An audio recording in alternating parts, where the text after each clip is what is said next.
Los últimos días de Clayton & Co., así se llama el nuevo libro de la destacada escritora y periodista chilena Francisca Solar. ¿De qué se trata? ¿Qué temáticas aborda este nuevo libro que ha sido éxito de ventas? Para eso ya estamos precisamente junto a Francisca. ¿Cómo estás? Bienvenida. Hola, muy bien, gracias. Gracias por la invitación. Vuestro libro, por supuesto. Sí, ahí está. Este es, que de hecho le ha ido excelente, ya se agotó la primera edición, Sí, van por la segunda.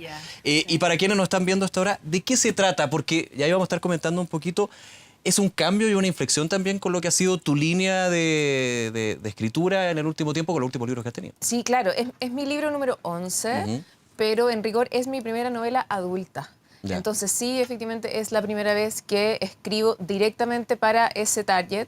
De todas maneras, tengo un par de libros que igual se lee mucho entre adultos, pero este es específicamente para adultos, así que es la primera vez. También es mi primera... Saliendo de lo infanto juvenil. El infanto juvenil, decir. claro, que es lo que más he escrito y es por lo que la gente más me conoce.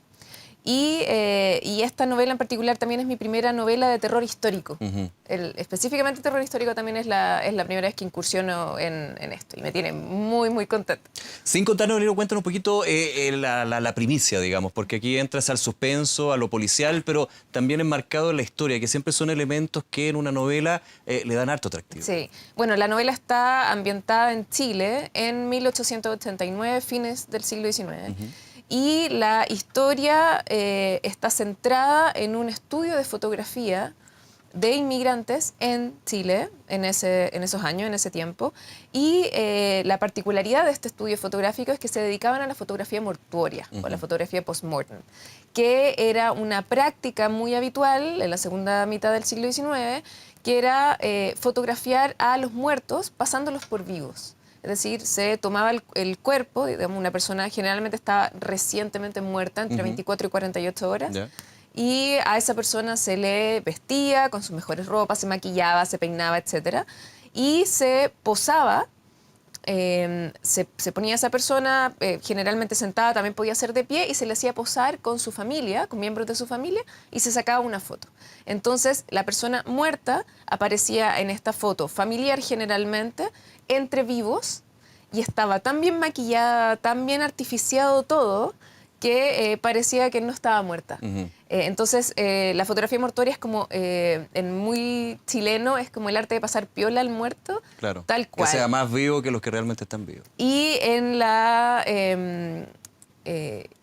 fotografía victoriana, generalmente las personas no sonreían, todas las fotos eran con mucha seriedad, todos muy estáticos. Entonces, con mayor razón, la persona muerta pasaba efectivamente desapercibida entre el grupo familiar. Como te digo, es una práctica que era muy elitista, muy ceremonial. Fue muy cotizada, solamente las personas con mucho dinero podían acceder a la fotografía mortuoria, sobre todo al comienzo. Una práctica muy, podría decir uno, ligada, por ejemplo, a lo que era la tradición egipcia o de ese estilo, digamos. La sociedad del siglo XIX, bueno, y sobre todo las sociedades anteriores, sin duda, pero al menos hasta el siglo XIX, la concepción de la muerte que tenía la sociedad en ese tiempo estaba muchísimo más normalizada que la que tenemos hoy día. Este pánico, morbo que tenemos a la muerte hoy día, en el siglo XIX no existía. Por muchísimos factores, entre ellos la esperanza de vida era muchísimo menor. Por lo tanto, como no aspiraban a vivir tanto tiempo y la muerte podía ser muy inesperada, todo el mundo estaba muy atacado por epidemias de distinto calibre. Entonces, morir era algo bastante natural y normal que sucediera, incluso si sucediese de forma imprevista. Claro. Entonces no estaban aferrados a la vida. La muerte era un paso más, simplemente. Entonces cada vez que moría alguien importante de una familia, no el patriarca, el primogénito, se utilizaba como hito para poder sacarse esta fotografía, una fotografía generalmente familiar. Y en ese tiempo la fotografía era tan cara, era tan difícil de acceder, que esta fotografía mortuoria se convertía en el único gran recuerdo que tenía esa familia toda su vida. Ahora, ¿cómo entra esta práctica a la novela que tú escribes y el hecho que finalmente es parte de la trama? Yo realicé mucha investigación antes de escribir la novela, sobre todo de la tradición fotográfica en Chile en el siglo XIX. Y una de las cosas que me llamó la atención es que, al menos en los registros oficiales, no hay ningún registro de un estudio fotográfico que se dedicara a la fotografía mortuoria en Chile en esos años, lo cual es relativamente raro porque era una de las fotografías que daba más dinero, era una de las... Era un muy buen negocio. Era un buenísimo negocio, entonces era muy raro que un estudio no se dedicara a eso. Al menos en archivos oficiales no hay. Entonces, cuando realicé esa investigación y me di cuenta de eso, dije, bueno, yo lo voy a inventar, porque de todas maneras es algo tremendamente verosímil que ocurriera. Claro. Y la fotografía la trajeron a Chile franceses e ingleses. Entonces, con mayor razón quise tomar esto de todo lo que los inmigrantes traían a Chile a través del puerto principal, que era Valparaíso, en su mejor momento, su momento más bullante, y contar la historia de este estudio que se dedicaba a la fotografía mortuoria, que tenía este manejo tan cotidiano de cadáveres, que para nosotros hoy día puede ser un tema tremendamente escabroso, ¿no? Que por eso es que la novela es terror, pero al mismo tiempo yo te presento una historia donde quienes están involucrados en este rito de la fotografía mortuoria creen que su trabajo es lo máximo, que es que ellos tienen el mejor trabajo del mundo, que es ceremonial, es serio, es de alcurnia, ¿no? Entonces ahí hay un contraste muy potente entre lo que espera el lector, lo que pensamos nosotros hoy día como sociedad contemporánea y lo que pensaban ellos en el minuto en el que lo estaban haciendo. ¿Cuáles escenarios se eligen para toda esta historia? Yo elijo un pueblo que se llama Atlas, que está cerca de Valparaíso, pero no en Valparaíso, y es un pueblo, un poblado principalmente habitado por inmigrantes de muchas nacionalidades distintas, que es un reflejo muy exacto de lo que estaba sucediendo en la región de Valparaíso en ese minuto.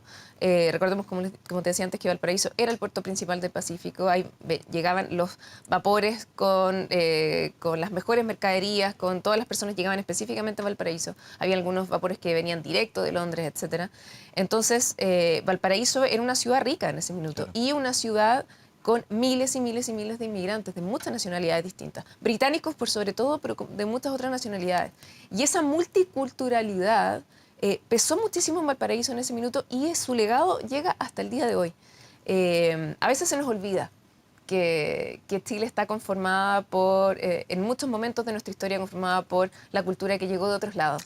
Claro, toda esta discusión que se da por los migrantes, no solamente en Chile, sino alrededor del mundo, es un buen punto también ver lo que es la historia. Así es. De hecho, yo soy una convencida de que a partir de la ficción, uno, como escritor, yo tengo un rol social que jugar.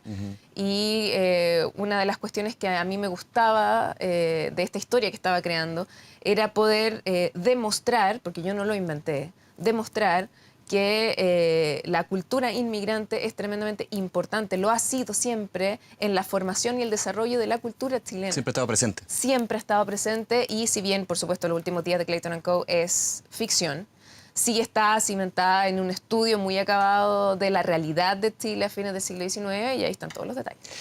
Fran, ¿por qué pasar de la fantasía a esta ficción histórica? Específicamente esta novela, yo quería que fuese terror porque yo sabía que a la gente le daba susto esto de la fotografía mortuoria, a pesar de que es algo real, algo que se hizo, claro, pero a la gente le da susto, lo encuentra escabroso. Entonces dije, bueno, obviamente va a ser terror.